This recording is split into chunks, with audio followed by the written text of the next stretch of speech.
Hello, my friends. Today we are wrapping up our story, Native of the Spadefoot Toads, with chapter 18. So this is on page 214 if you're following along with me using your physical copy. And so we're just going to dive right in. This is the end of our story, and it's the perfect time to kind of finish this narrative that we've gotten to listen to for the past few weeks that talks a lot about actually making a report for an ecosystem, why they're so important in different ways. And then you get to focus on your informational piece moving forward.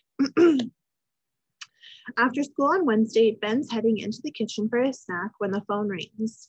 He grabs the receiver before his sister can get there. "No fair," she says. "You always get it first." He holds his hand over the mouthpiece for a second. "So, life's not fair." "I hate it when you say that," Agatha shouts. She dashes out of the back door and slams it behind her. Ben turns back to the phone. Someone is chuckling. "Ben," a voice says. I'm sorry. "Yes?" "It's Mrs. Tibbetts. Is your mother there? I'd like to speak with her." Ben hesitates. Okay. "It's nothing bad, Ben. I just need to talk with her for a minute." Ben hands the receiver to his mom, who says hi to Mrs. Tibbetts. He doesn't know what to make of it when, after a minute of listening, she starts laughing. "I see," she says, looking over at Ben. "All right." She hangs up and announces, "Mrs. Tibbetts is picking you up in about 15 minutes. "For what?" "She'll tell you." "But, Mom." "I'm sorry, you'll just have to wait." Ben tries to wheedle it out of her, but when he sees there's no use, he goes outside to wait.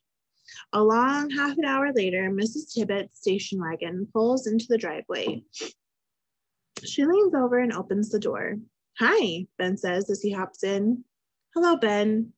Mrs. Tibbetts backs out of the driveway and heads down the street. Ben waits for her to say something, but she keeps her eyes on the road and her mouth shut. "Where are we going?" he finally asks. "To my house," she says. When they round the last corner, Ben sees Tabitha Turner standing beside her car in the driveway. Someone Ben hasn't seen before her is next to her. "Hello, Ben," Mrs. Turner says, as he and Mrs. Tibbetts get out of the car. "Hi," he says. He looks from person to person, trying to get a sense of what this is all about. "I asked Gloria if you'd like to come over, or if she thought you'd like to come over. We've just been talking to Mr. Selby here. He's with the local land trust."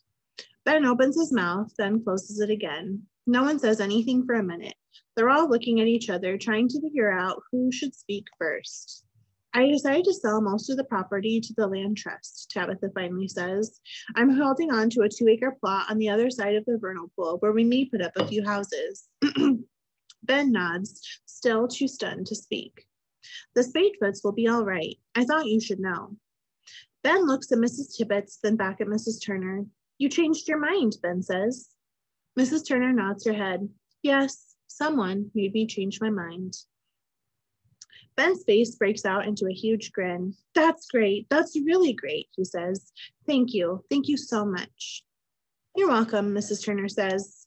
"No, I really mean it. Thank you." "And I mean you're really welcome," Mrs. Turner says as she gets in her car, starts the motor, and then rolls down the window. "One more thing, Ben. If you see the overtoad, thank her for me." "Okay," Ben says. "Maybe someone should name the trail by the pool Overtoad Trail," Mrs. Tibbetts says. Mrs. Turner looks to her sister-in-law and manages a smile. "That's a good idea," she says. The land trust man shakes Mrs. Tibbetts' hands and gets in the passenger side of Mrs. Turner's car. Ben and Mrs. Tibbetts wave as the car pulls away. Without a word, like they speak the same language, Mrs. Tibbetts and Ben walk around the garage and head toward the woods. Ben feels his feet connect to the ground like he's part of it, and it's part of him. As they enter the trees, a breeze pushes the branches back and forth, showing the silvery undersides of the leaves.